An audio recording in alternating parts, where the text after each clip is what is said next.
unapologetic self-acceptance. This is another thing that helped me embrace my humanity. I'm not saying I'm exempt from judgment. It slips in here every now and then. I'm so big on letting people live their life because nobody knows what's best for us but us. And how I was able to do that was, can I see what quote unquote is triggering? Can I see that in me? Welcome to the New Age Sage podcast, where you come to free your mind from all the things that keep you in suffering. Today's guest is Samson Odusanya. We get deep into the power of the breath and how to use it to heal yourself. I really believe you will love this episode. Please don't forget to like and subscribe. Thank you very much. Samson, welcome on the show. Thanks for having me, Lucas. So I'm familiar that you're an expert on breathing and breath. What got you started on that journey? What was the moment where you realized, holy shit, breath is like the foundation of everything? Like what got you going on that journey? Yeah. I appreciate the compliment. I still consider myself a student. Right.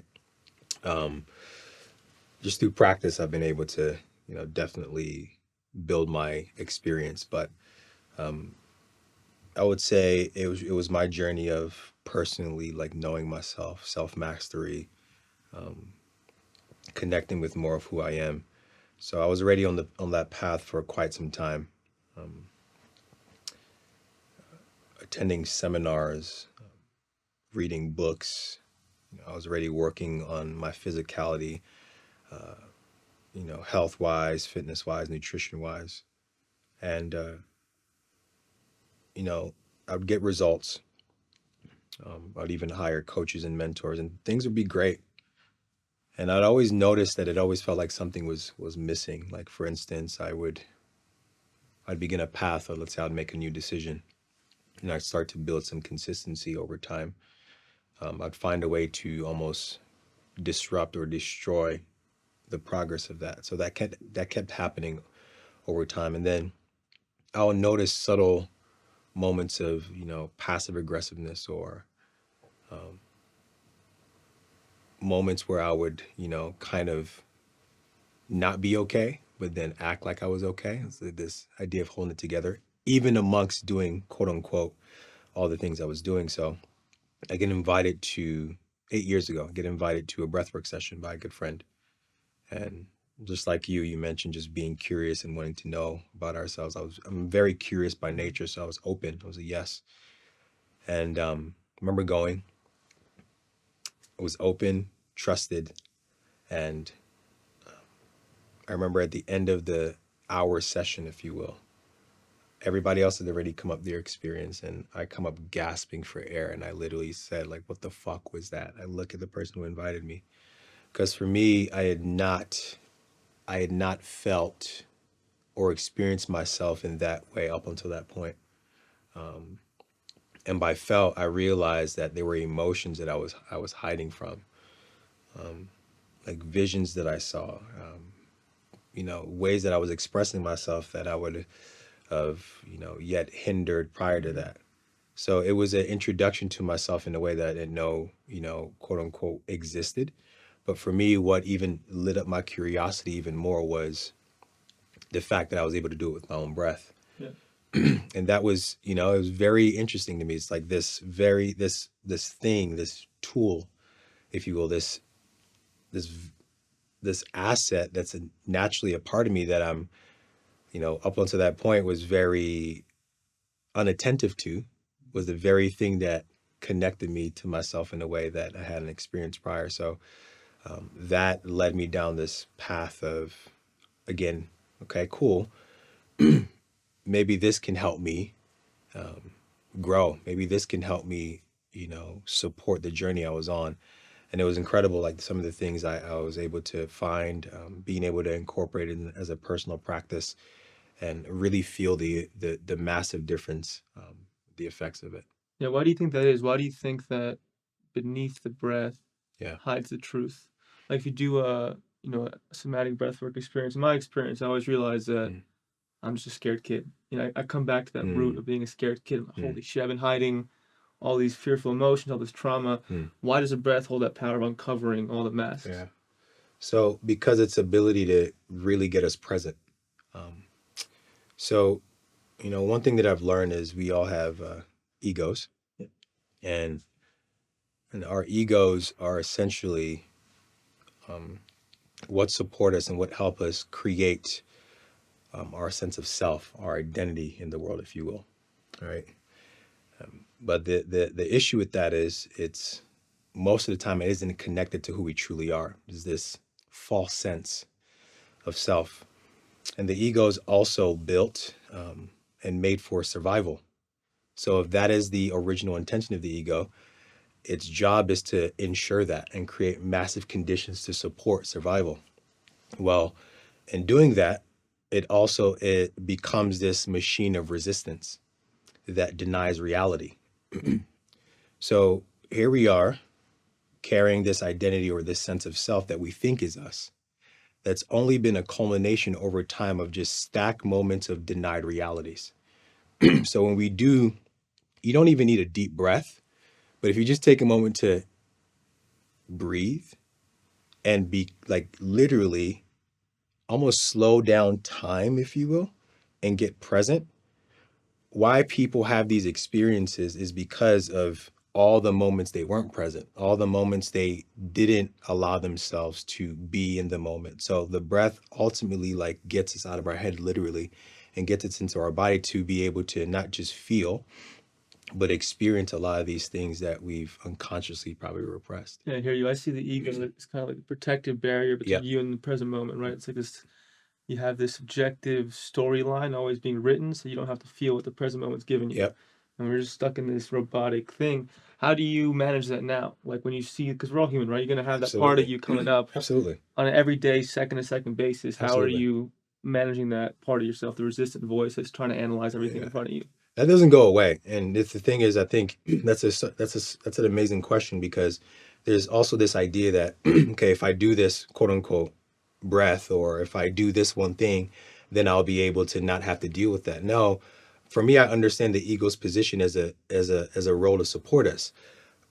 How I manage it now, or how I work with it now, is as much as possible taking the rights or the steering wheel away from it.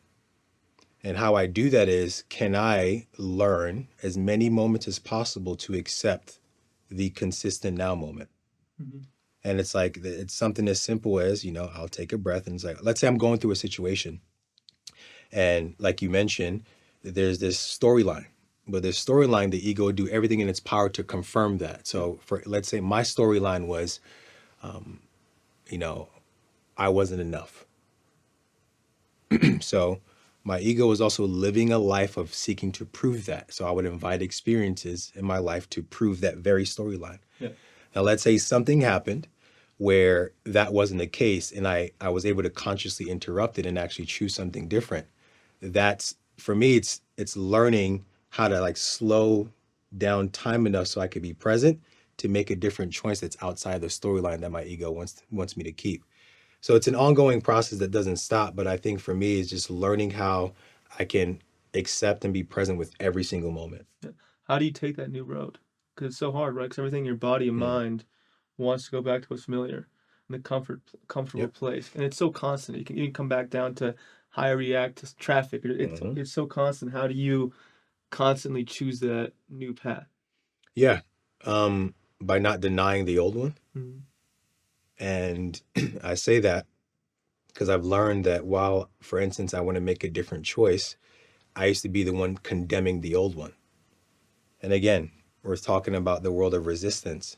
If I'm eliciting to my body that this is wrong, it's going to support me through creating resistance to make sure that, like I don't quote unquote hurt myself or, invite a threat in. So for me, it's by not denying the old one, but at the same time, it's practice.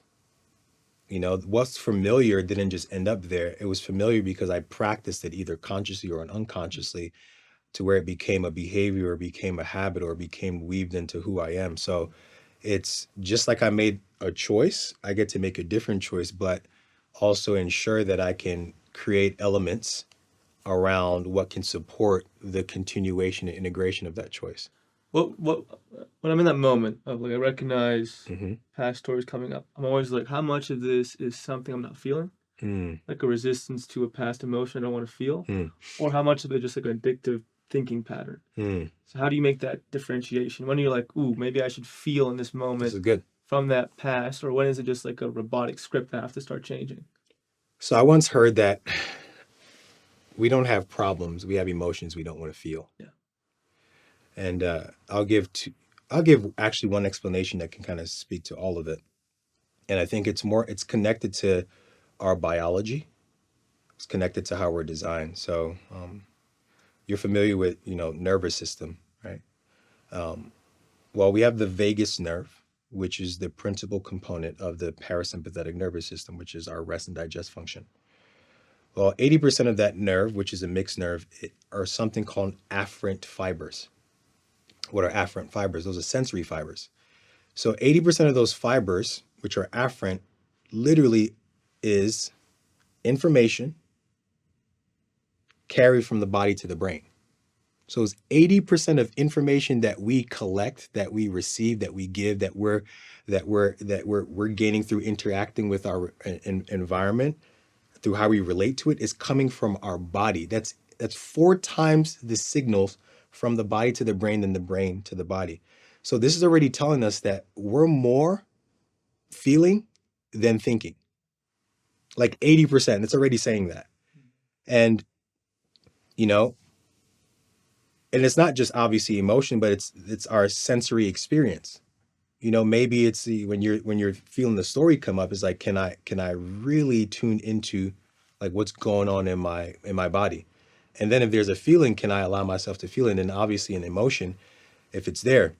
But 80% of that. So again, how I like to see that, it's common sense is like, okay, well, we're more feeling than thinking. And if that's the case, how much can I honor my true nature rather than defaulting to what I'm so used to, Yeah. right? By thinking. Yeah. How did you start learning about the wisdom of the body? Because right there's the intellect, which is like our ability to analyze situations and Hmm. come up with creative solutions, but there's also the wisdom of the body, which is even more. Like when I'm purely present Yep. and away from the ego's thinking, I get everything I need to know. But then the brain is also like the minute you pass that, it starts thinking it knows everything. So how did you start discovering that wisdom of the body, and how did you learn to actually prioritize it over the intellect? Honestly, just like you mentioned, time and time and time and connection. And I think it's an ongoing process that is not just that's not a one-time deal, because I also think of, as human beings, you know, we're whole. So that means we have the capacity for all of it. We have an emotional range that can be very deep and dark, but also high and light. Mm-hmm. And for me, I had to learn over time how to dance between all of it. So I learned about the wisdom of the body, obviously, like through education and stuff, but through my own experience as well, of like really like slowing down as much as I can, like legit prioritizing time where I get to be present with myself. And it's not just sitting, but it's also, for instance, when I'm exercising and training, I'm listening too.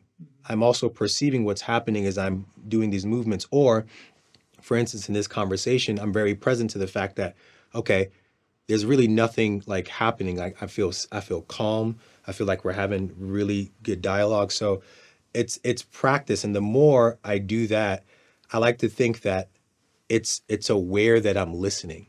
And the more that it knows that I'm listening, it'll speak more. Right. That's one thing that I learned for sure, is that most people that I've worked with, when they would come to me, they don't have even the awareness to be able to know what's going on because they've been so cut off. Mm-hmm. So just over time, just really, if you will, defrosting, Yeah. right? The connection to my body, and then like, yeah, just listening. What was the feeling you were most resistant to on your path? Where's where you the shadow where you really didn't Mm. want to go? Hmm. Um, I think anger was one of them Why? because I denied my anger. Growing up in a house, so my parents separated when I was 4, and I internalized that as my dad leaving me. Mm-hmm. So when he left, I remember I was sitting on a dining room table eating warm frosted flakes, and obviously I heard the ruckus going on, and my dad was getting ready to leave, and I remember saying these last words to him: "If you leave, I'm going to hate you." Mm-hmm. But what does a 4-year-old know about hate? I think for me that was like it was a way to try to keep him. It was a way to try to make him stay. It was like I threatened him so he can stay. Yeah. So the fact that he still left, um, I realized like, oh shit, I'm the reason he left. So I internalized that. And his kids were very egocentric. So I made that mean everything about me. So over time, there was the resentment towards him, but also the guilt from that. I just think moments stacked over time, especially in a household where I had to be a certain way, which was a result in many cases having my boundaries violated. I didn't really get to express that because one, I didn't have the space to. Two, I don't think I really ever felt safe doing it. Three, I was more at the receiving end of it. Yep. So I pushed it away. And four, I had to grow up fast. So I couldn't afford to be angry because I was in a position where I had to like support and taking care of my family. Yep. Um, but like, yeah, as I began to really dive deep in my journey, I realized that was an emotion that I had stuffed away. What was the effect of internalizing all that Um, for so long? yeah. And I like to say there's two ways you can either um, result to self-destructive behaviors or outwardly destructive behaviors. For me, which is very self-deprecating. So I'm talking about debilitating self-doubt, probably anxiety that I didn't know was anxiety at the time, depression for sure. Mm-hmm. And yeah, doubt was just very heavy. So I could not allow myself to believe myself because how I saw myself was so low. Yeah. Um, and that obviously affected my experience. And yeah, Yeah, and the key in breaking away from that, I'm assuming, was releasing a lot of the anger somatically, like yeah, feeling it or being seen feeling it. Because for me, like, the problem I have with this current world we live in is that for men or most people who are struggling with something, it's just straight to changing their thoughts or putting in new thoughts or giving medication. yeah, And what it's not doing, going back to the body, is that it's not addressing the real issue. the real issue, which is like resistant stuff. So, was the journey away from that for you? Like, talk about how you Yeah, release some of that anger, and yeah, how that led to the identity you have now, which is healthy. right. It happened over time, man. Like I said, on the mat when it came to breath, um, exploring with plant medicine. Also, honestly, like I don't shy away from being a student, so always having a support system. Mm-hmm. I think, but of all that, right, the breath, plant medicine, I think the most important thing for me was learning how to integrate it into my life. And the second part to that is also the willingness and courage to be seen in the integration of it. I think for me, that's what truly weaves it into your being. Is it was my ability to witness it without judgment. What do you mean it's being seen for it? What does Okay, that look like? What does that look like for you? yeah. So one, I had to be able to see that it was okay to feel it, Mm-hmm. but I couldn't get to that point yet because there were no models in my life that actually made it okay to know that anger is cool to express if it's healthy. Yeah. So this looked like being in, groups with other men who, it was very much set up to elicit, obviously, I would say organically, um, an anger response. And to be able to do that, and for a part of me, for a part of myself, my nervous system, but also like the little kid in me, Yeah. right? To know that, oh, I'm around these other men that aren't judging my anger, who aren't afraid of my anger, Because I can also say I remember moments where my anger caused like hurt. Mm-hmm. You know, when I would get into like certain fights and stuff, and or play sports. I remember I would like honestly, in some cases, almost channel that. But I noticed in like some like other people were hurt, so how I would deal with it, I just pulled back. So that affected my own expression naturally, and it affected the relationship to my power.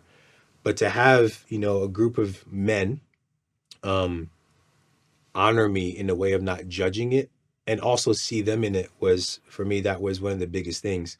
So by witnessing, I think that's as human beings, I think that is one of the most important things that we crave is to be seen, but not just for the parts that we've deemed acceptable but for the other parts too, to be seen fully. Yeah, for me, it just what I notice it does is it breaks shame. Is that what's That's resist? exactly what it does. Yeah, it's like what causes all the trauma or like the Yeah, not so enjoyable moments is the resistance to accepting it as it is. exactly. In those moments, you are kind of forced to being like, oh, this is really what it is, and it's okay. So they Exactly. help you a lot, like kind of getting rid of that shame in you. I mean, I think shame is one of, if not one of the lowest emotions we can experience as human Vibrationally, beings. yeah. Yeah, it's very low, because it's also connected to our sense of belonging. Mhm. And that's something else that we need as humans.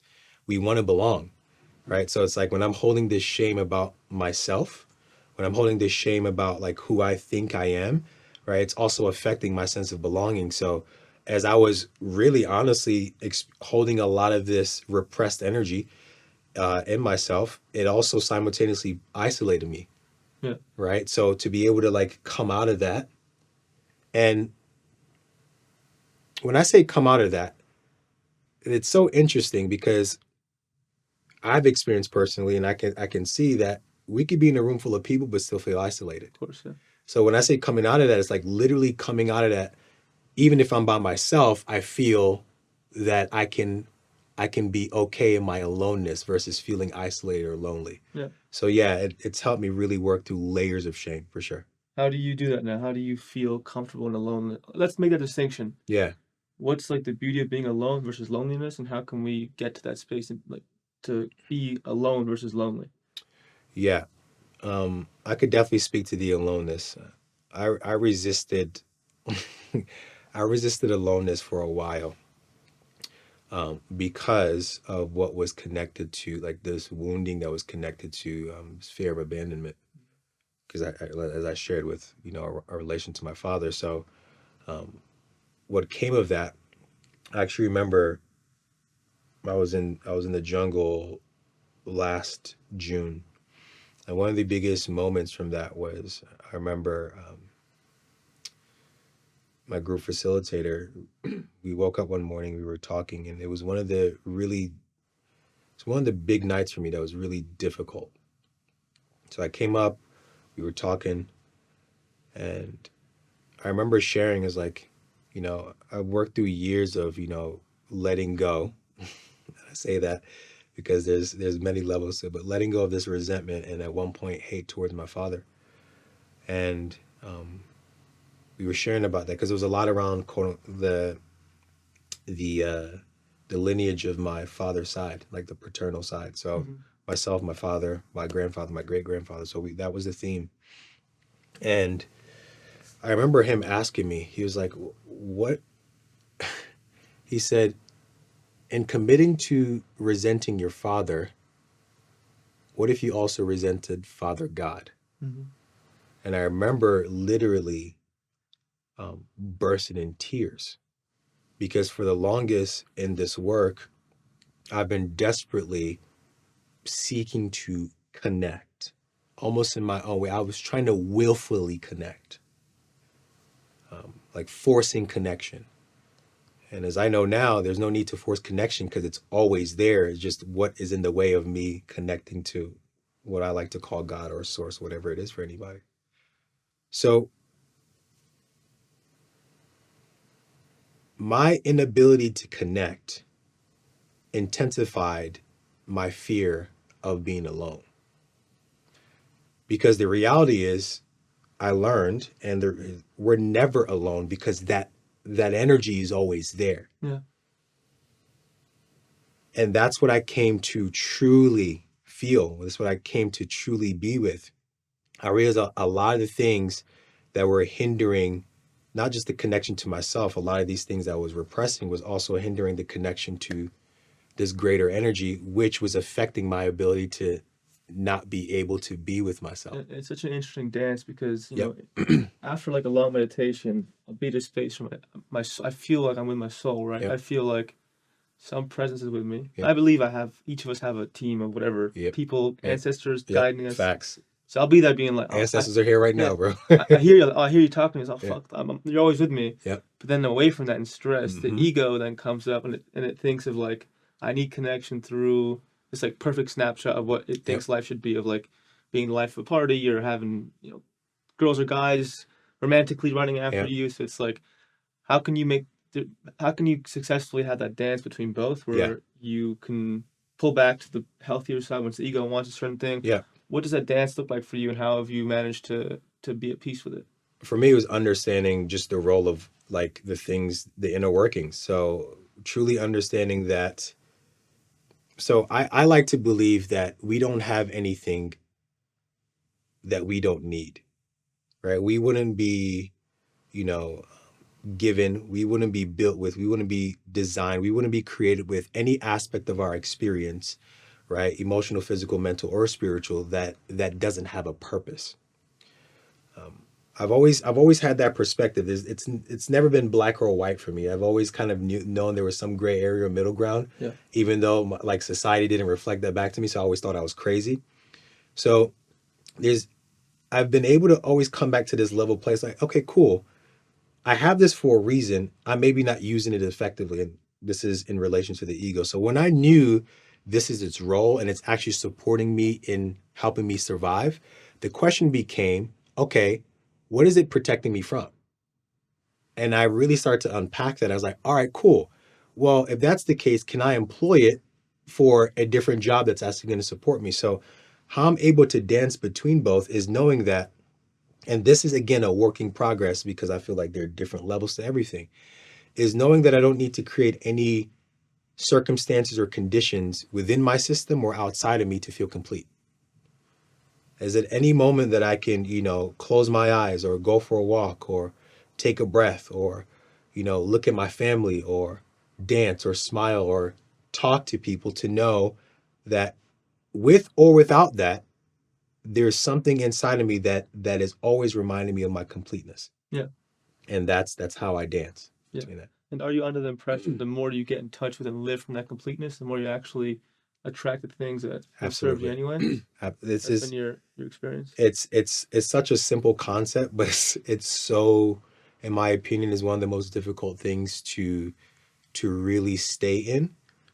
That's why my practice constantly right now, and it's been an ongoing practice for years, is just learning how to like really, really dance and work with acceptance, like every single moment, like without seeking to jump to intellectualizing it or rationalizing it or gamifying it or even spiritualizing it because it's already spiritual.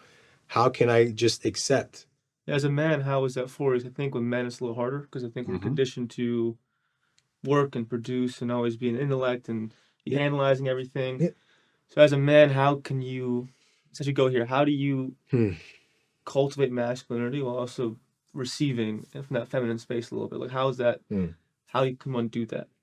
I think the biggest thing too is to undo the conditioning and programming that we're not human beings as men. I think that's the first and foremost thing. It's like, okay, if I'm a human being, well, let me come from that lens first. I'm not exempt from feeling. So if I'm not exempt from feeling because I'm a human being, if I'm not exempt from being 80% feeling or, or having emotions, then why is it that I'm denying that? And somewhere along the lines, I think there are reasons to all of it. In many different cultures, you couldn't, because it could have cost you your life if you took the time to feel. In certain households or upbringings, you couldn't because it could have cost you your life because you take the time to feel. So the first thing is I honor that I'm a human being, but at the same time, I also honor my differences as a man. And yes, I can say that I'm more inclined to be logical, but only for when the situation calls for it. So the biggest thing that I've practiced and learned is a moment to moment thing. Is can I honor myself in a way where this situation is calling for me to be more logical, to be more practical when I need to be? And if it's not, can I result to the other side? And I think that's the thing. It's I forgot who said it, but it was a mentor that said, trying to live a one sided life in a two-sided world is a source of all suffering. Mm-hmm. And for me, it's just how much can I honor all parts of me? Because one, I'm a human being first. Um, so yeah. Yeah, as a man, for me, I kind of used.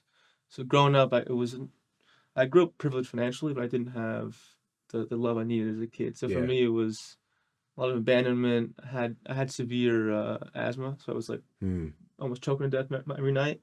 So for me, what manifested is like my what I perceive to be now like higher intelligence isn't higher intelligence to me. It was just this developed habit of going to the head all the time to not feel. mm, I couldn't. It was so terrorizing for me to feel as yeah. a kid that I just Yep. ended up being up here, and that ended up being me as a smart person. So I don't see it as me being smart, just like this developed habit of being in the head, and I use that as an excuse to be like a alpha man, where Yeah. I was like I didn't know it at the time, I was Yeah. unconscious, but I was like, oh, I don't have to feel. I use that ability to not feel to then be a so-called tough guy. Yeah. And then my journey to here now was undoing that and being like it was just sold a lie that Bro.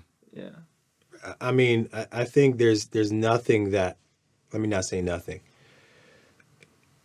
My relationship to really like being having the emotional intellect, as much as that sounds as an oxymoron, um, but the emotional agility and range has helped me be more grounded, because I think the result to default to the head is also, again, it's a form of resistance, yeah it's a defense mechanism, but then that's taking up energy. So like the question is, and this is actually just came through, so I'm gonna, like, are you really being a man if you are afraid of your emotions? yeah big one, yeah, that's what I had to realize. You know? Yeah, And it's like, again, there's this bravado that I'm a man because I can do all these tough things. yeah, But one of the hardest things for us men, and they have studies to prove it. There's so many studies, but I think they did a study on like a group of men where they noticed that 67% of these group of men would rather get electrocuted than feel their I emotions or sit with themselves. I use that study all the time in my articles. Yeah, It was something like it was this where you either can accept. I don't know if it's the same like one, but yeah, it electroshock. was electric. Either you Yeah, sit here for 10 minutes and just do nothing, or you get an electric shock. And I think it was 2/3 yeah, chose electric shock, yeah. which is crazy. And here's the thing too. I read something, and again, I don't know how relevant it is, and there it could be, but yeah. So it was saying that little boys have slightly larger amygdalas than little girls. What that means is we feel fear and sadness greater, not better than or more than, it's just more intensely than little girls. But you got to think of, if we live in a society where that isn't the status quo, or that isn't the normal where men are allowed to actually express these things. Imagine that little boy is told to stop being a little girl, Yeah, and he starts to shell that off. We see it. I mean, we see it today. Highest rate of suicides. We see it. A lot of the issues that we're dealing with it also comes from like men, like fatherless homes. There's a lot of issues with men, and I think a lot of it stems from this part of ourselves that we've repressed, but ultimately because there isn't, it's not, hmm, it's not the thing to do. yeah. What I notice is that in my head or men's minds, it's like if we have to feel, we think of ourselves like Right, we have to go in a hole and like right. be in a dark room It and be a makes us, bitch it and be a makes us, victim. it But makes what us I less realize than. is that you can actually feel while you do. Yes, Like you can be in a space. For example, when I've lost people I love or lost a parent, I realized it was yes. a tough lesson. It was like, yeah, it's okay for a day or two when it's really intense, just be with it. But you can, as a man or anyone, be with the pain and be with an open heart, a heart that's broken open, while you're doing the things you have to do in That's life. what it is. And why are we so resistant to that? It's like we can't do one or the other. One or the other. Either we're a victim, Right. or we deny, or we repress. Well, you also, again, you just, I think there are many answers to this, and neither one is right or wrong. And I even think men not wanting to feel is not wrong, especially if weren't they weren't taught how to. They didn't have models of it. The environments they grew up in didn't promote it. So I think that's it right there. And again, our egos, out of pleasure or pain, it's going to seek pleasure first. Last thing it wants to do is feel pain. So we we can do that in ways that have costs, but I think that's also one of the reasons. Like, well, no, this is too painful for me, so I'm going to compensate in every way, shape, or form to run away from this pain. Now, we can also say in the same sentence that uh, I know men that can take a gunshot wound and they'll rather do that than feel with it. It just goes to show you how big of a deal this is. But not only that, what I realized, like you asked, was the cost I was paying in my own life. Mm-hmm. And there's a cost that we pay that's a result of not being able to be with essentially like what's dark, what's Even unconscious to on us. a health level, Very much so. like I did one of those scans where it tells you like your life expectancy in your age. For me, it was like you're under so much stress, you basically are 20 years older than you are internally. Bro. Now when I realized that, I was like, I realized that it had nothing to do with anything but just like repressed trauma and health. My gut score was like 20 out of 100, and for me, it was just like at that moment, I was like, it wasn't just a mental thing where it was like, oh, I'll be a little fucked up, I'll get angry at people. And I was like, no, I could die 20 to 30 years earlier because I'm not dealing with this shit in my system on a cellular level. I've watched it. I mean, Yeah. I've watched people stress themselves to literally like like debilitating disease and sickness. It's wild because it's also connected to our energetic resources. I like to think of it of a river. It's like a river that's flowing. It's like a river that is flowing is also can also generate power. Yeah. But the moment you stop that flow of the river, now it's still. And as you know, still water, non-moving water eventually becomes an environment for bacteria growth. Non-moving emotions that are meant to come in and vibrate out that are stopped and hindered become an environment for Yeah. you, Yeah. No, people, the list goes because on. I kind of figured out my gut, and people would tell me, "Hey, what do I eat? What do I do? All this stuff." I was like, "What are you not feeling? Right. Like, what can your stomach not process right now? What are you Mm. holding on to? Like, the minute What are you not digesting? Yeah, like of course I eat healthy. I'm very strict about that, but it's not about that mostly. No. It's that for me it was like nothing fucking changed until I literally let go of what I couldn't feel, and then everything started changing. Yeah, man. Health on a health level, and people don't talk about it at all. In the medical system has it completely wrong, in my eyes, Yeah, I in my mean, we're experience. getting there. This is why, I mean, we're in the age of where a lot of these things are coming out. And I mean, what's also coming out is the relationship to our emotions, unprocessed emotions, that's very parallel to what we're experiencing in our physiology. It's like they go hand in hand. Again, back to the fact that we're 80% sensory, feeling, and emotional beings. So it's like if we're not dealing with that at the core, which is the foundational principle of who we are, it's like, well, Yeah, yeah. yeah. Why do you think that is? That's on a deeper level. Why do you think we're given this system, like energetically, universally, spiritually? Like, Yeah. why did we come here to just feel it all? Do you ever think about that? Yeah. Like, why did we come here? Why do we get the shit? Like, why do we come here feeling all this like heavy stuff all the time? Like, why are we 80% feelings? Well, I don't think, and I want to be very clear about this, like because sometimes when we think about feeling, we think it's only heavy. No, this is also like in relation to like the joy Yeah, and the love and the acceptance and the courage, like these as well. So you have to feel the other side to get there too. here's the thing: a lot of us, a lot of people may think that, oh shit, the dark is this very heavy, depressive energy. The dark for some people, for me actually, was feeling the joy, feeling the happiness, feeling my power, feeling the courage, because I grew up in environments where stress was very normal. So that became a normality for me to always have to struggle, for things to always be hard. So that was normal. Anything outside of that was threatening to my system. So I want to be like very clear. It's also not the heavy emotions are just not like quote unquote, the that's it, that's all that's there. It's also the other side of it. That could be the dark for people. Mm-hmm. Um, what was I gonna say? I lost my train of You're thought. talking about how heavy emotions aren't so heavy, and that how you Yeah, you experienced right. that the shadow for you was actually feeling lighter emotions. So Okay, no, you asked why the system, why is it the way it is? Okay, so here's my point of view. Um, we're spiritual beings having a human experience, and in order to have a human experience, we need these physical bodies. I think part of the curriculum and what we're here to do and how we're meant to experience that feeling is what actually helps us integrate it. Feeling is what actually like it almost like it completes it in our system. I could tell you right now, think about your breath. And you can come up with all the concepts that you want. You could think about, but if I tell you this, just pause and take 3 deep breaths, you're gonna feel what that's like. Now your body has a sensory experience of what that's like, and it's I would say it's integrated, if you will, because you felt it. I think feeling is a huge part of how we're able to know ourselves. It also, funny enough, feeling is connected to our aliveness, yeah, right?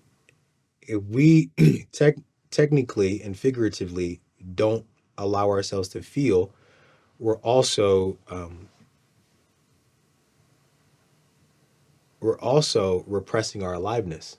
yeah, And if you think of everything as waves, the hospital monitor, it's like again peaks and valleys. This is life, right? yeah, Ebbs and flows. That is what makes quote unquote the whole thing, the universe, one song. Wholeness is all of it. So our aliveness is tied to our ability to be able to experience this emotional range, emotional intensity, but everything else in between that. I think that's why it's a big part of how it was designed. I don't, yeah, yeah, yeah. that's my. Going back to the us having a spiritual experience in the human body, a crazy quote from Jim Carrey of all people. He said, "I used to think I was a man experiencing the universe. Then I realized I was the universe experiencing a man." Mm, Whenever I hear that, I'm just like, "Fuck!" bro, It's so true. you know what's interesting? I've, I was I was listening to a video from Paul Chek, and it was pretty cool. He was saying that there's no way this soul can come to know itself unless we lowered our vibration down to becoming physical bodies. He was saying God lowered itself because everything is vibrational. So vibrates very fast, it disappears, becomes nothing. Vibrates slow, the more dense it becomes. So we're dense because we're operating at a very low vibration, but he said God slowed its vibration down, right, to human bodies so the soul can know itself. There's no way the soul can come to know itself if we didn't have these bodies, or else there would be nothing to know because it already knows it. Yeah, Yeah. yeah. You, to me, feeling you're someone who knows themselves pretty well, very well. What was the key Mm. element or turning point into you getting there? Like, how can some? Because Yeah. I feel like none of us really know ourselves. I also to some degree, I think there is someone to know, but there's also nothing to know. Truth. It's a balance. So, Truth. how did you get to that point now? What was the biggest turning point? I mean, I think I have an understanding, at least at this stage of my life. But the turning point was just being curious. So if anyone's listening, I'll say the first thing is to play with loving curiosity. And it's the curiosity we all had as children. It's like to inquire and to want to explore and to want to get to know this world that you were just born into. We have this world internally as well. So for me, it was like, okay, one of my favorite questions is why. Hmm. That's it. It's like, why? Okay, this is happening. Why? This is happening. Why? So I began just being curious.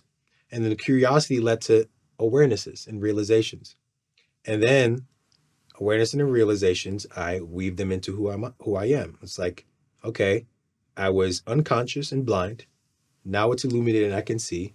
What am I doing with what I see? Let me integrate what I see. And it was just that cycle over and over and over again. And it just happened over time. Years ago, I would not be able to sit here and articulate myself and speak the way I'm speaking right now in a calm manner if I had not gotten to a place where while I'm speaking to you, I can also receive the energy you're sharing with me while still filtering it and running through my system and giving it back to you and create this space of like calm, right? I would have been so worried and tied up and like, oh shit, like what does he think about me? Am I saying the right thing? Oh fuck, I shouldn't have said that. And not saying I don't do that right now. That's why a priority for me is to make sure that like I take care of myself on all levels so I can be present. I realize it's not even the best version of myself anymore. It's the present version of myself. Yeah. Yep. Because it changes. Yeah. Right? If I'm so worried about, oh, I need to be the best, the best, the best, and I'm denying my worst. Yeah. Yeah. There's the core element of the Tao Te Ching. It's a book on Yep. what kind of philosophy. It's basically like you have to do everything from an energy of nothingness. Or like if you're actually just doing shit, it takes away from it. So I kind of realized that before a podcast or I'm just getting started, I can get into the mind trap of man, this person may not like me, or I may not get like good enough videos or clips, whatever. Right. And then I start thinking about just show up, just be present, just be there. Like Right. you know what you do at this moment in time. You're Right. guided, and Right. it's a simple thought, and people will be like thinking like you're crazy. It's not as simple as that. It is as simple as that. Well, it's All simple, you but have to do- what's also simple is not. What's also simple is simple not to do. So it's like, yeah. It's tough just because we're so critical. We have these ego critics, these snapshots of like it has to go this way, and that I think is a big point of suffering for me and a lot of people is like having this expectation of everything going the way you think it should go, Yeah. and then trying to manipulate the situation to go there, and then you're not present. You get into all these things. Yep. So how was it for you? Were you always able to accept whatever the situation comes with, or was that work for you? Was that a hard thing for you? Or and how can you get to a place now, or how did you get to a place now where you're like, whatever it comes, I'll dance with, I'll make magic with. Yeah. Yes and no. Yes, because I was very good at. I was very good at paying for the check without actually eating my food. What does that mean? So I was very good at jumping to the macro reason of why something happened. Again, intellectualizing and spiritualizing it right away. Like, let me conceptualize. Oh, I can see the bigger picture of why this happened. Yeah. And I actually didn't eat and digest the meal. I didn't actually like take in the experience. Yeah. So no, because now I've learned over time that I get to immerse myself in the experience. I get to literally allow life to touch me. Be it a very joyful, experience or moment, can I allow myself to be in it?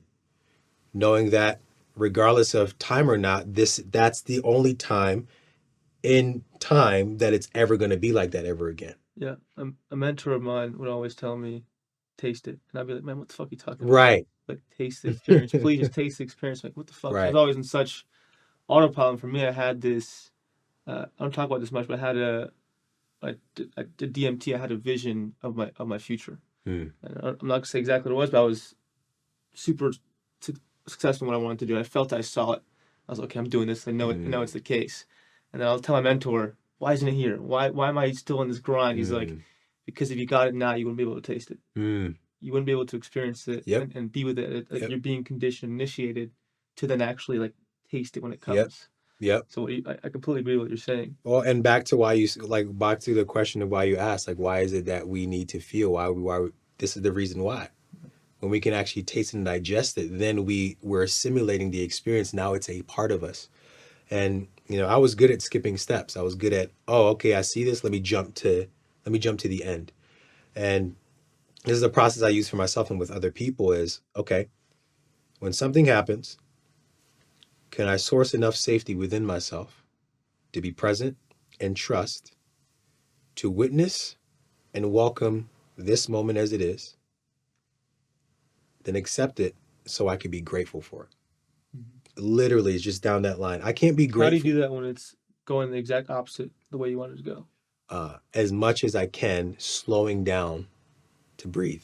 And can you always after that look back and be like, I'm grateful that happened that way, that I had to happen that way in some Yeah, way? and this is not easy. Like I'm I'm a realist here as well. It's like when you're in it, sometimes you don't even know you're in it, Yeah. right? So again, this is the practice over time. To I always say the biggest win is catching yourself 1 second faster than you would have caught yourself if you didn't catch yourself before. Mm. And sometimes it's that little win that helps build upon the next. So again, it's incremental progress over time, but for me, there's not much that's changed around the fact that I still experience challenges. It's now how I respond in it is a lot differently than how I would have responded. I don't react as much as I used to react to anymore. It's like, oh, this is interesting. All right, let me center, let me regulate myself, let me come back, let me come back. And now let me be with it. I feel some of our most powerful decisions comes from a place of when we can accept reality. Because Yeah. now we're not oscillating. Yeah. My mantra, I always tell myself, how fast can I return to objective reality? Constantly. Yep. It sounds so simple, but it saved me from so much. Thing is, what I used to be, I've always been smart, but like in the sense of like Yeah. protective of like, it's always been trauma responsive, but Right. I've written over 80, 70 articles, thousands of words, all these Wow. concepts. So I've understood it all intellectually, Well, that's a gift for you too. but at the same time, I wasn't doing any of it all, right? I got it, but then Ah. once last year I was presented with like a seriously traumatic event. I saw my mom die in 2 weeks, just like that. So for me, in that moment, I had to apply. I had to be it. So for me, it was like if I don't do this, I'm fucked. So in that moment, it was, Hmm. and what taught me was that like I had to accept it. Like that was the last thing I ever wanted to accept my whole life, and the only way I could turn Yeah. away from it is once I accepted it. And once I felt the beauty of that, even though it was such a horrible situation, I was like, this has to be my mantra. It has Yeah, to be man. like a constant acceptance of things just not going your way, but it's the only way through. Truly, it is to be, and this is how we're able to dance with how life unfolds instead of how the ego wants it to unfold, how we Yeah, expect it to unfold, how we wish for it to unfold. Again, that's its role, that's its job. But if we can catch ourselves, it's like, all right, I see what this wants me to do here. Why? Okay, cool. Maybe if I don't know why right now, can I just take a moment to accept this as it is? Now, that takes work, man. I can't imagine what it was like for you to have to deal with that. yeah, And I'm pretty sure it didn't happen all at once. So I also want to share that this is not a one time thing. This happens over time. yeah, And there are many levels to it, there are many cycles to it. yeah. So, yeah. I'm going to give you a break to digest all this amazing information. And in this break, please like, comment, and subscribe. Thank you.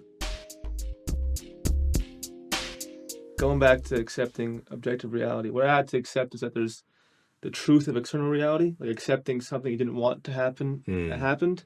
And then there's the internal reality mm, that even though you don't want it to be true, you still feel a certain way. mm. And honoring that egoistic resistance, the sensation of it, is also part of it in a way. I wanted to see what you That's kind of. actually beautiful.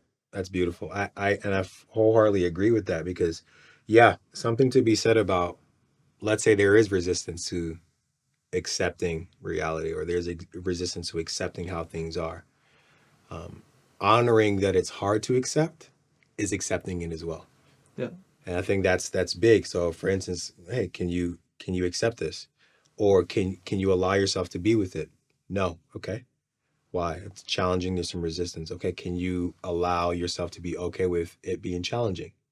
Because it's like, again, this ego that's a resistance machine. It's good at creating resistance after resistance after resistance, and then strategy about the strategy about the strategy. Mm-hmm. So they just keep creating until we like stop and say, you know something? Okay, it's tough. I get it. It's okay. Yeah. You sound now that you're good at not shaming yourself. Yeah. Was it always that way, or No. Yeah. how did you get out of it? Because for me, it's like for people who are aware, right? Yeah. You seem like an aware person. I'm aware to some degree.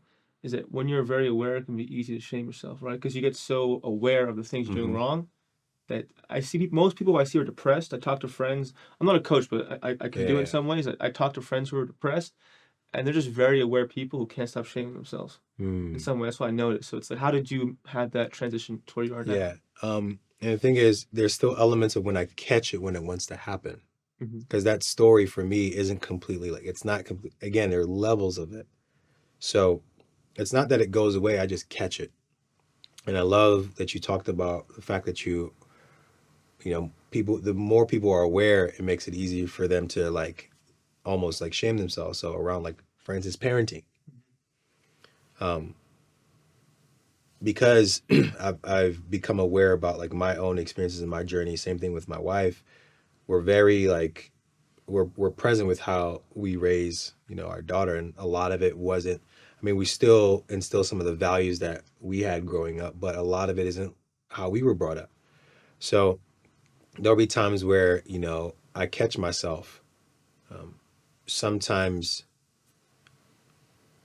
it's like a knee jerk internal reaction to how my daughter is, and immediately I'll ask the question like, where is this from? And most of the time it has nothing to do with her. It's all about elements of my little boy that is still activated by the fact that she has freedom of range that I didn't really get to have. So it's very interesting to reparent myself as I'm parenting my daughter. But I've learned to, and I'm still learning to love myself as it's happening, because again, there's years and years and years of conditioning that I'm still, even though quote unquote, I've I've done a good amount of, work on it. There's still work to be done. I don't think I'm going to arrive. And here's the thing, today isn't yesterday. Mm-hmm. I think that's the biggest thing. It's like I'm also not going to be so attached to carry into today what I've done yesterday. So it's like today's a brand new day. How can I show up knowing at least a bit more about myself? Because that's life is going to keep lifing. I think life is also going to keep imprinting us. Mm-hmm. Is can I learn how to be a better steward of that in myself? Yeah. Yeah. Has having a kid made you more militant in the self-help process because you feel like the stakes are so much higher? Like, if I don't fix this, my Hmm. kid's getting it. Like, has that been pushing you to work on yourself more? How has that affected your own Yeah. self-healing journey? It's helped, but it has been militant. Okay. Because there's a dark side to all of this too. Yeah. There's a dark side that I feel like no one is really talking about. Which is? Is this addiction to always wanting to heal something. Uh-huh. And I'd rather my daughter experience the truth of me than a dressed up lie. Yeah. And yeah, it hasn't been militant, but I will say though, it's inspired more conscious choices. It's inspired the type of steps that I take, because anybody that has kids, kids don't care about what you say. They watch what you do. And my daughter models it every single time. I can say one thing, and then the next moment I'll see her literally doing what I did 15 minutes prior. So I realized my actions, she's watching, but she isn't just watching my actions, she's feeling my energy. Yeah. So that's what I had to get more present to, is like, okay, what am I holding in me right now? What am I having? What am I carrying in me right now? Because it's not a matter of being a certain way. It's a matter of being open enough so my daughter can receive me. Yeah. So my daughter can feel safe around me. Yeah. That is what it's about. Children feel more, Mm-hmm. right? Because I feel like they're more connected to their wholeness than adults are. Yep. In most cases. But that's what I realized. It wasn't so much of just my actions or, the values that we're creating and instilling, but it's also that plus feeling like making sure I'm in a state where she feels safe enough to be herself around me. Because my wife and I learned, like, when she'll tantrum, only reason she does is because she's always, oh, okay, I could do that here. They're not going to judge me for my tantrum. Or when she's expressing her joy, like last night, for instance, I I was DJing and was playing music at night right before she was going to bed. So she's like going crazy on the trampoline. And while I'm focused on this, she's literally jumping, saying, "Daddy, look at this. Daddy, look at this. Daddy, look at this." She just wants to be seen. Yeah. Now, let's say I didn't allow myself to work through my issues, my challenges, and I got irritated. Mm-hmm. And this is not to say that I still don't get irritated. I get irritated sometimes. Yeah. But I took that irritation out on her. Mm-hmm. It's not her fault. Yeah. That's my job. My job is to make sure I'm in a space to honor her. My job is to make sure I can learn how to communicate effectively to support her. Mm-hmm. So it hasn't made me militant. It just made me more present, I would say. Touching upon is the thing I've had to learn about, because through me, right, I think that one person, they call the black sheep, is the one who fixes all generational traumas. For me, it was me and my family. Nothing special, but that was the role I chose. That's like what I came in to do. And me being who I am, my family started to do their own healing journey. And my dad has had a hard time accepting the shit he did to me and my family. And I always almost start crying when I talk to him, because it's like, and you don't know how grateful I am that you were the way you were. Like, even the shit that I didn't like I needed that. Like, I needed that fully, or else I wouldn't be good at what I do. I wouldn't have the drive I did. If I didn't need your approval in many ways, I wouldn't have this drive. And now I've like healed it and shifted towards work and stuff. And I made a good reason to not ever project it to my personal life or romantic life or friendship life. But like, I love that I had that life so much. Even though it was ugly and wasn't perfect sometimes, my soul needed that. Same. It needed that experience. And so I'm like, I have no anger towards you, because I know I needed that experience. So speaking to that, it's, even though being aware, it's like tougher realizing that you're doing those things, but I do believe spiritually, for some reason, like whoever's kid is called that experience in to some degree. They called it in the shadow of their parents to some degree. So yeah, she chose us for a specific reason, and I've come to this realization that no matter, quote unquote, how great I think I'm doing, I may fuck it up. And that's okay. Right? Even though I'm not trying to fuck it up, the thing is, the very subtle things that I think probably didn't affect her probably did. Which is like, this is like, we don't know. We have no idea the thing that's going to be the tip of the first domino, So it's like, well, I'm also not going to hang up everything on that, because that's also going to suck the life out of, the way that my daughter can experience me and who I can be for my family. So I'm very present to the fact that I do my best not to be so addicted to this stuff, because at the end of the day, what I've come to realize healing is just a returning to wholeness. That's it. Legit. I like to say, I came into life because of my experiences. I took this long, unplanned, unconscious vacation. And now the last few years has been learning how to come back home. That's all. How have you gone about, because I struggle with this, or now I'm finding a place where I realize what I can do with it, is being in this like self-help space that, for me, the beginning of it, I developed a persona where I was like, I didn't leave my house. I was meditating all the time. I was taking psychedelics all the time. I was trying to be this like healing guru person. I realized that, like, man, we're all just as fucked up as each other in some way. And now I realize that I'm more so a human than I am any of this shit. So it's like, how was your journey with that? Like, being in this space, being a coach, and also being a breathwork helper with people. What was the journey like of you being like, I'm doing all this stuff, and I'm also a human being? Because I think even talking to people, a lot of people, whether they're conscious to it or not, struggle with that. Struggle with accepting that they're just as human as all of us, and they're going through the same shit. This is the shadow part of what I was talking about. So luckily for me, I got the hit on the shoulder when I was 17 years young, to like, okay, there's some questions that need answering here. Big questions. Who am I? Why am I here? It led me to starting to read some books, like I mentioned, and stuff. So I became very interested in my personal growth journey at a very young age. What also helped me was, working on my health physically. So you work on your health, that open up the door to your mindset. You just do those two things, you'll have a pretty different experience of your life. But I noticed the very egotistical side to that, the shadow side to that, because it wasn't what I did, it was the place that I did it from. So,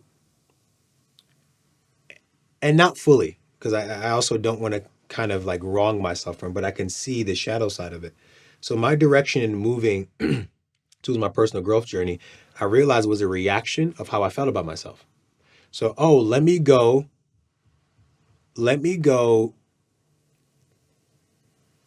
add and find myself in this position that could make me more superior because I feel so low. Yeah. The polar opposite. So how that started to play out was unconsciously, in some ways consciously, I would think that I was better than people. Yeah. Now the other side of that was good. Like I noticed how certain things weren't good for me anymore. Yeah. Right. So there was that. But I also saw me thinking that I knew what was best for people. I remember going on debates, trying to prove my point, trying to prove people wrong and all this stuff. And there was this time where I realized I was doing it so much and I wasn't getting through to anybody. I don't know what it was. I don't know if it was a realization or I just had a haha moment. And it was like, who are you to think that you know what's best for people? Like, who are you to actually think that you know what's best for people? So I stopped that and I realized that, okay, you know something?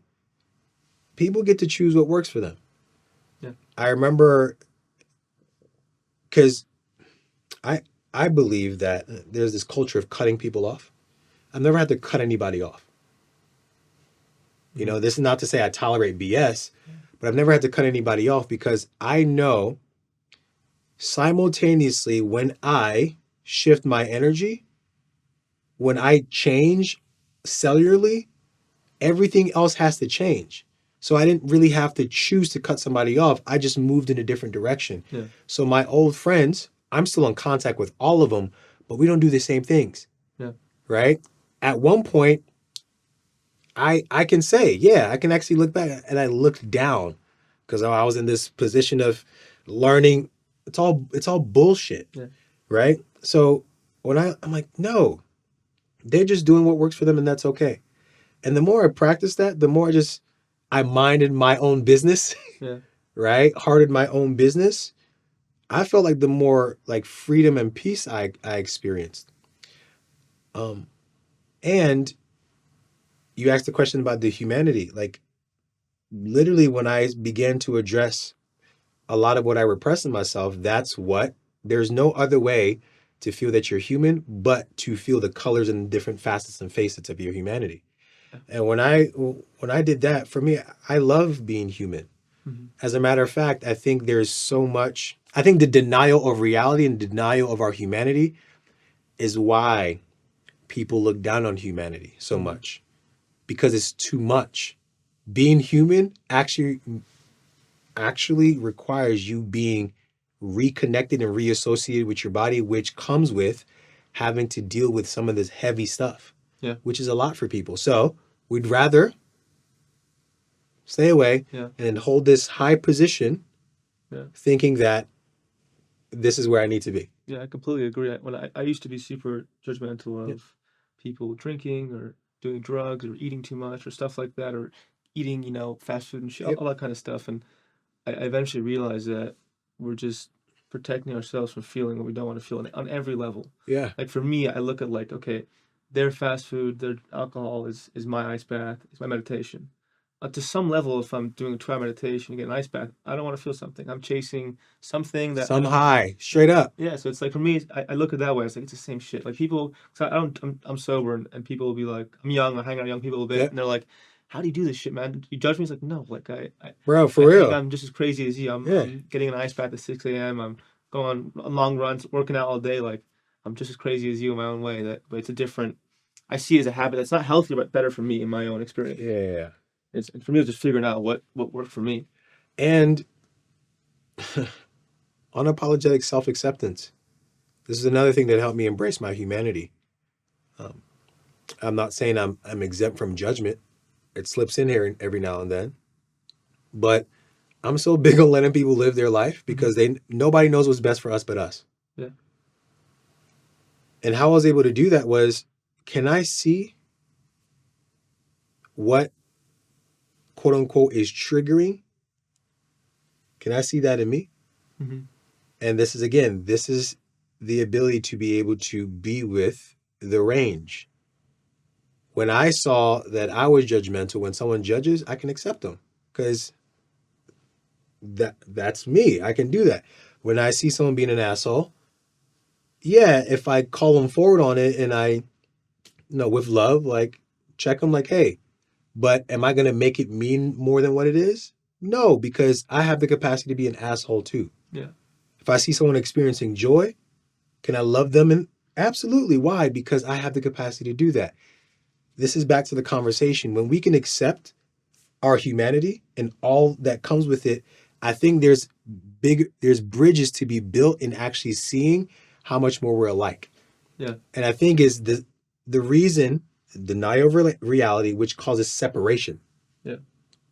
Yeah. One of the things for me why I think shadow work is so important Yep. isn't more so, it is a lot to do with the self, but it's also for me, for humanity, right? Yes. Like, the more I realize my capacity for evil, genuinely, like as dark as it gets, I can have compassion for anything. I can look at the most depraved criminal. I could look at them and be like, that could have been me in some way if I had took the wrong path. So it's, in terms of cultivating that compassion, it's really important that we look deep inside ourselves to see how we have the capacity to do anything, whether it be that Anything. super overweight person, a killer, someone who's judging all the time, someone who loves drugs. Like, we all could have gone there in some capacity if we took one wrong turn. I think that's what people are afraid of. They're afraid to actually see they're capable of all of it. Yeah. That doesn't mean you're going to do it. Yeah. Right? Just because you're capable doesn't mean you are going to or have to do it. But to know that you have the capacity for it is what creates this connection, if you will, Yeah. this harmony back with yourself. And that's what I see. I'm like, yeah, I'm like, shit, I could have done that. Yeah.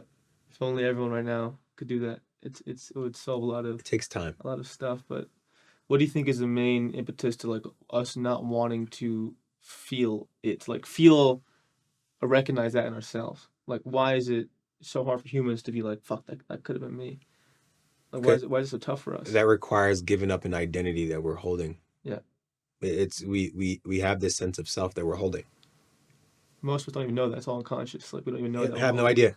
Yeah. They have sense of, that's why change is very difficult for people. Yeah. Because change requires legit deconstructing this sense of self that they thought they were this whole entire time, and reconstruct something else. Yeah. And that, it takes energy. It takes breaking some sort of familiarity, which in a sense to the system is breaking some sort of safety. It requires leaning into the unknown and unfamiliar, which is scary for a lot of us. But I think that's why. And, our systems are primed for survival, but they're also primed for energy efficiency. So it's more energy efficient for someone to not deal with something than it is to deal with something until. Is it though? Because That's as you what, say, as it like fucking adds up. until it stacks up to where, the pain of the pain of staying the same is greater than the pain of change. Yeah. So it's like that. For me, I'm an advocate that's why I like to do things by choice. Like, let me lean in.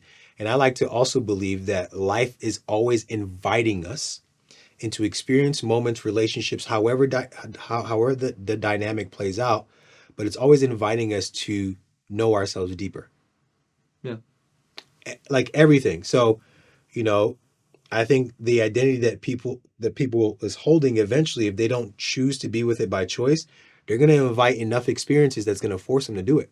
Yeah. Either by an illness, either by an accident, but something that needs to grab the attention, because at the point that they're at, the body cannot afford to keep going the way it's going. Because it's the more we're holding it in contraction, it's also breaking us down.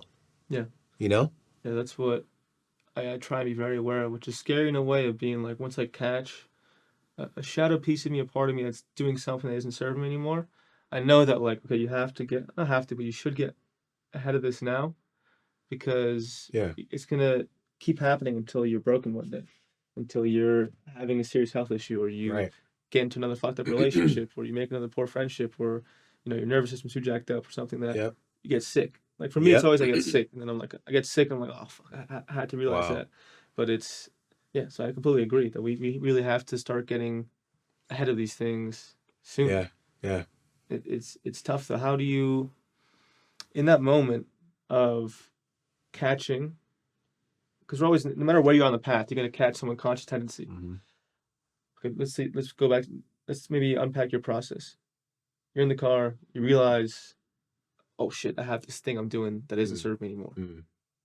Give me like a week, 2 week, or what's the process in actually Yeah. integrating that and then living free from that?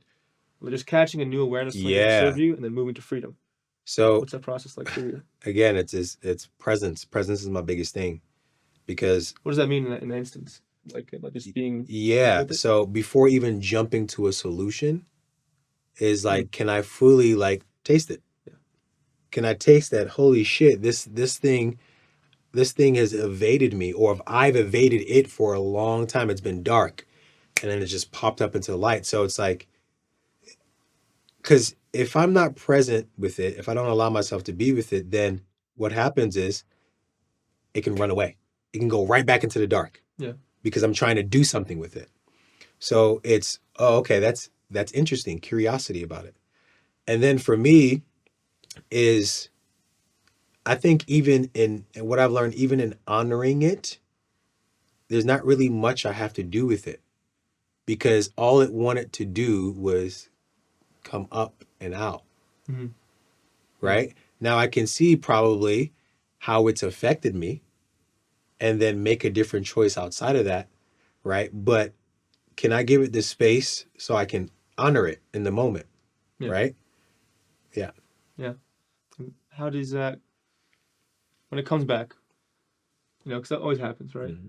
You catch something, oh yeah, I got it, no problem. And then a couple days later, or a week later, or even the shit from a year ago. Mm. You ever had that where like you thought you healed something like 2 years ago, and then it comes back, smacks you in the face, like, fuck, I have to do this shit again. Yeah. How do you avoid the frustration? Like, how do you when let's say whether it's a new awareness or old awareness, when that comes back, Yeah.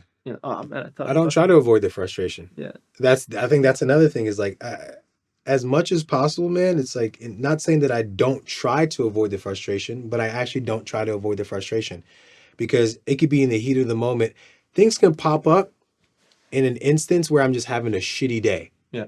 And because I'm having a shitty day, I'm not in the place to even have the resources to be with it. So I may completely like express in frustration. But even in that, can I accept that I'm frustrated? Yeah. Sure. It's all about just honoring the humanity in it. I think that's, for me, that's one of the realest ways. And if it comes back, it's like, okay, fuck, man. Yeah, I'm frustrated about this. And then after that dies off, all right, what is it about this that I either avoided or missed? And as much as possible, I do my best to not be a hunter of it, but is to continue like living my life, doing my work, but also implementing aspects of how that very lesson or not learning of the lesson could be affecting my life. Yeah. And it's like, how can I choose? Like, what choice can I make that's different that can actually support the integration of this lesson? I think that's, you're making a good point that when you put yourself in a box of shadow aggression, or I have this thing, and you believe it and you think about it, then you're just going to manifest it all the time. It's going to keep coming up. So the beauty of being present maybe is also more so that you're not having these rigid attachments to part of yourselves or identity that then manifests into your reality all the time. It's truth.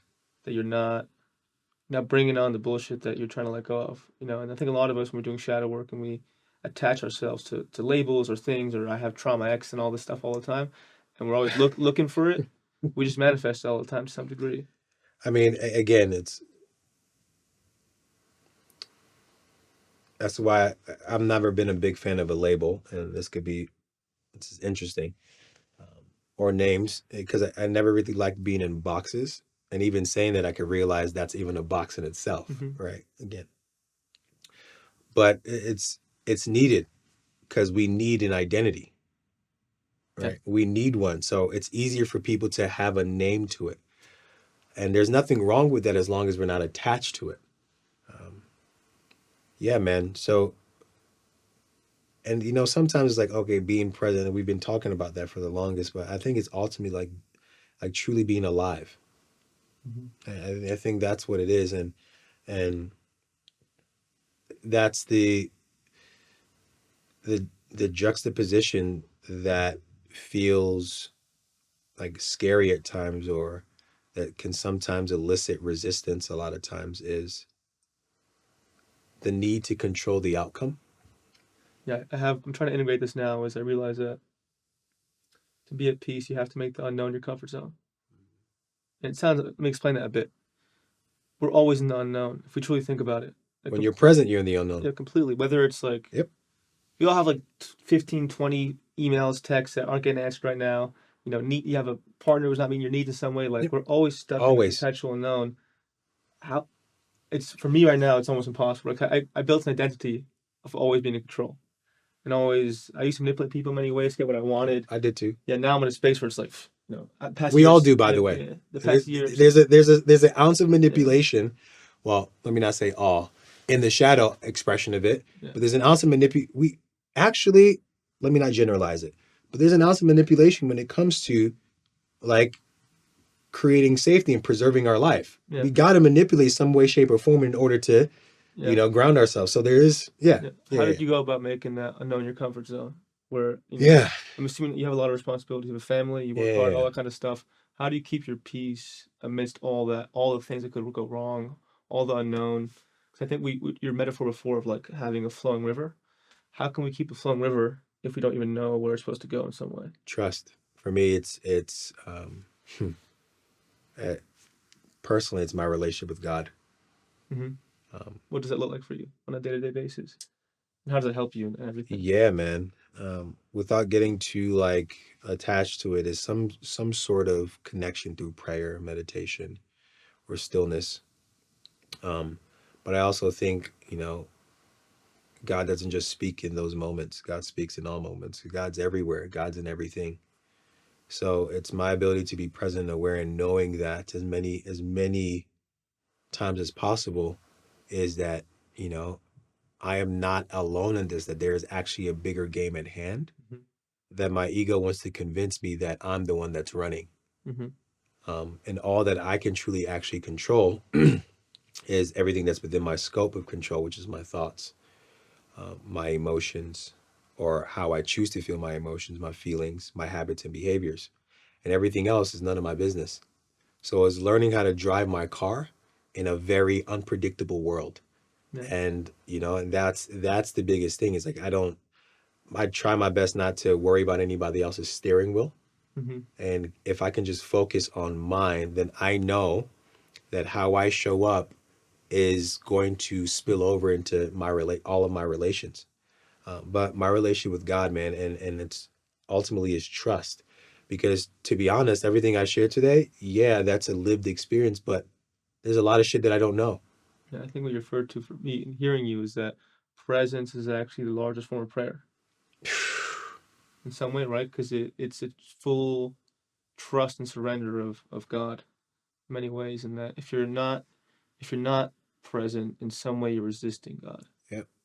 Which is tough to think about, but it's true. Like, whenever I'm in that space of my nervous system's jacked up, I'm anxious, my ego is like fully ramped up, feeling like I have no trust in anything that's happening outside of you, Yep. and I want to get control. So, maybe maybe no, not maybe you are in a constant state of prayer through your presence. I mean, and I'm not always there, but as much as I can, I return to that. And it's not easy. Um, Again, you have an ego. It's funny. As soon as you said that, I'm not sure if you ever heard, um, what are they called? Enneagrams or something like that. EGO is edging God out. Mm-hmm. So the ego, because it's always denying reality, is denying the present. If you're denying the present, you're denying God, because God is in everything at all times. Yeah. In all times. Yeah. So Yeah. yeah. I realized that I used to my religious journey was I used to always feel like there's something there. I grew up my family was more so atheist. My mom was spiritual, but not much God. And then I started having these experiences where, out of nowhere, no drugs or anything, Yeah. I'd feel like the vibration of love in everything. I look at a whiteboard or a stop sign. It sounds so stupid, but I'd It's look at not. it. It's I not. feel like this something in it is alive. There's some loving vibration to like everything here at the same time. And that's when I started realizing, oh shit, this is goes way beyond that. But it for me, it's like getting to a place where my heart's open. I can surrender to the present Yep. moment. I can be here. But for me, it's tough. I'm trying and starting to get there. So it's Yeah, great that you're there. I'm doing my best, man. What has also helped is as much as possible getting out in nature, getting outside, Mm-hmm. getting with the elements. I mean, it's what God Yeah. created, so it's like there's a purpose for them. And every time I notice that I get more activated, I experience more anxiousness when I'm like in the house too much and too long. Yeah, for sure. I'm like in this box that I'm not supposed to be in. So the moment I just allow myself to get outside, Yeah. How to wrap it up here? yeah. This is like a good place to land. This is where most people struggle with. Is that how can you have faith when everything you want to happen is not happening?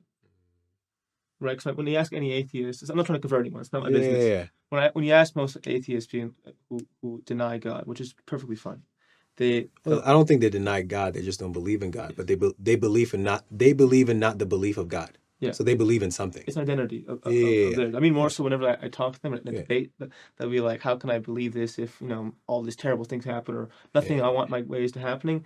In those moments where I don't know if you're still there, where I think as life goes on, we actually end up getting more, the more we want, the more we surrender. But when you're in spaces of like nothing's going your fucking way, Mm. right? Your missus is pissed at you, kids are mad at you, Mhm. you're not making enough money at work. Like when everything is fucking going wrong, how can you have faith in that moment? Mm. Hmm. Hmm.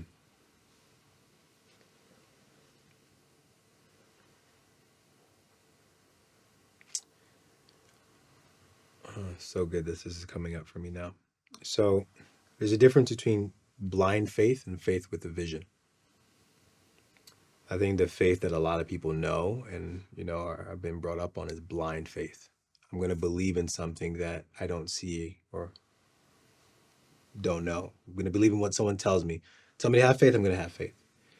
But and that could be dangerous. Now, faith with vision,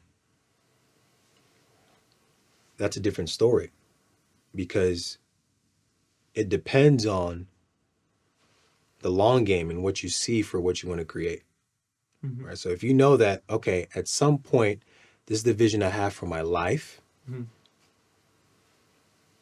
and you know that as long as you're taking the necessary aligned action to order those steps, this is where the trick is can I release attachment to my way of how the outcome needs to go?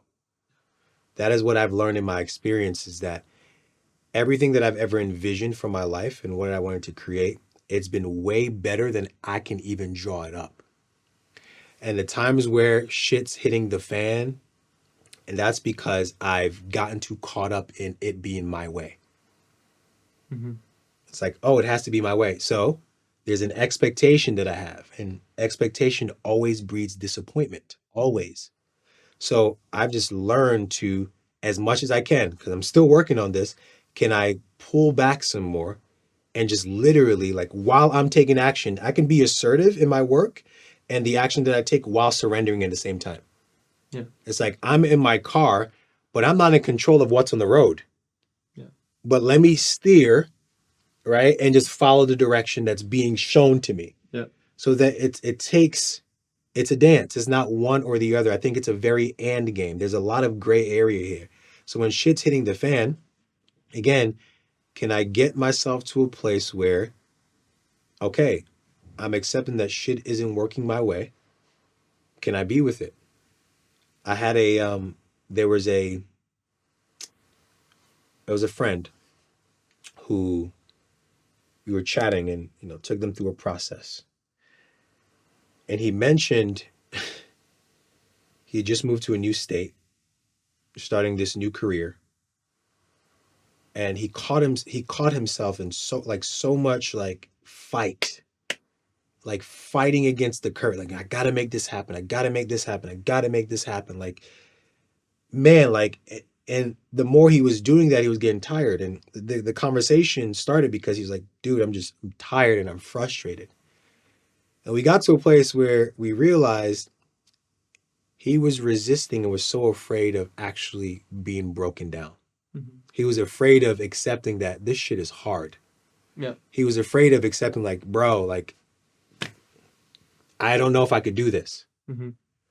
And the moment he learned to just honor that, you know something? All right. He just literally threw his hands up. Break me down. It's his fucking heart. That's when he had enough energy and I feel enough willingness to actually ask for support. When shit is fucking going crazy in my life, it's also a sign or a test for me, or not a test, an opportunity for me to see if I can lean into support because I'm trying to do it my way. And it takes spiritual support. Spiritual support or legit, asking your friends or like something. for real support. Yeah. That takes balls, takes courage to be able to accept that, you know something, shit's fucking hard right now, but I don't have to do it myself. Yeah. Yeah. I hear you. For me, thank you for all that. For me, it's also, Yeah, where I see it in my experience is that all the trials I went through initiated me to where I'm at now. absolutely. I think society for men, we're also missing a lot of like initiation Oh my experiences. gosh. And for me, it was like I think that God, the universe, is a good way to forcing men, good men in some way to go through that. For me, it's like Yeah. all those times I was like, fuck, why the fuck is this happening? I Yep. look back and be like, yeah, I had to be initiated. I Yeah. had to go through that. But the problem I made is that I got cocky where I was like, I don't need support. Like I can fight this myself. That's where I think a balance is needed, where you can be like, this initiation is occurring for a larger purpose. Yes. However, I don't have to become miserable and a victim. Right. I could use it. I could take that in my steering wheel. It's okay. I can take this moment to either harden up and be miserable, Right. or I can use the beauty of friendship and relationships to be vulnerable Yes. and ask for support. And that way you're getting a better road. You're navigating it better. And for me, I like to say there's a difference between support and help. Sometimes I think there's an aversion to asking for support Yeah. because people think it's asking for help, and people think help is like incapable, Yeah. right? And I think there could be the same thing, but I like to just give this distinction. Support is calling in maybe a different perspective. Support is calling in a breath of fresh air. Support is taking the load off of your shoulder for just a minute so you can collect yourself. That doesn't mean that they're going to do it for you. You still have to do it. You still have to go through the initiation. Yeah. You still got to go through it. But that doesn't mean you have to do it by yourself. And you mentioned a very important point.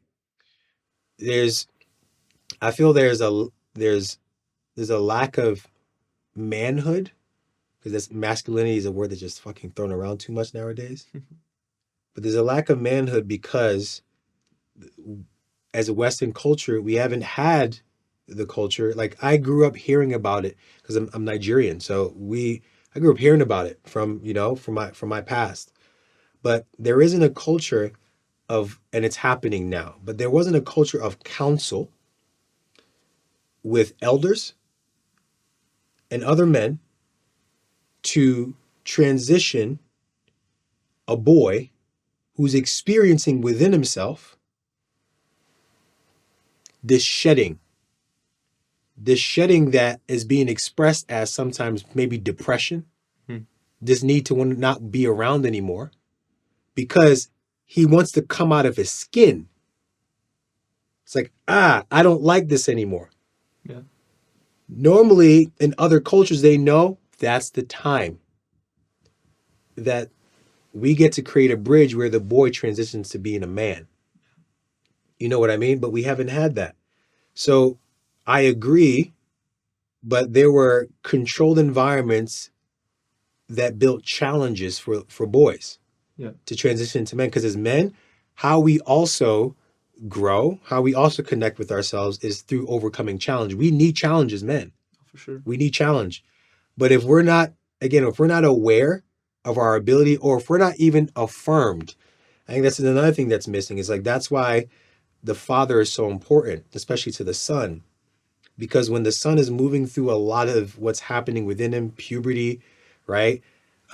He's changing, right? The testosterone that's flooding his system is like he needs something to bump up against, and that presence is also reaffirming in him his ability to really be with what's happening. Yeah. But if you have not been able to connect with this part of you, this fucking power in you, you wouldn't know how to be with a challenge because you weren't shown, you weren't modeled to. Yeah. So I had to learn on my own. Same here. I had to learn on my own until, thank goodness, I had a group of solid men around me that mentored me in a way.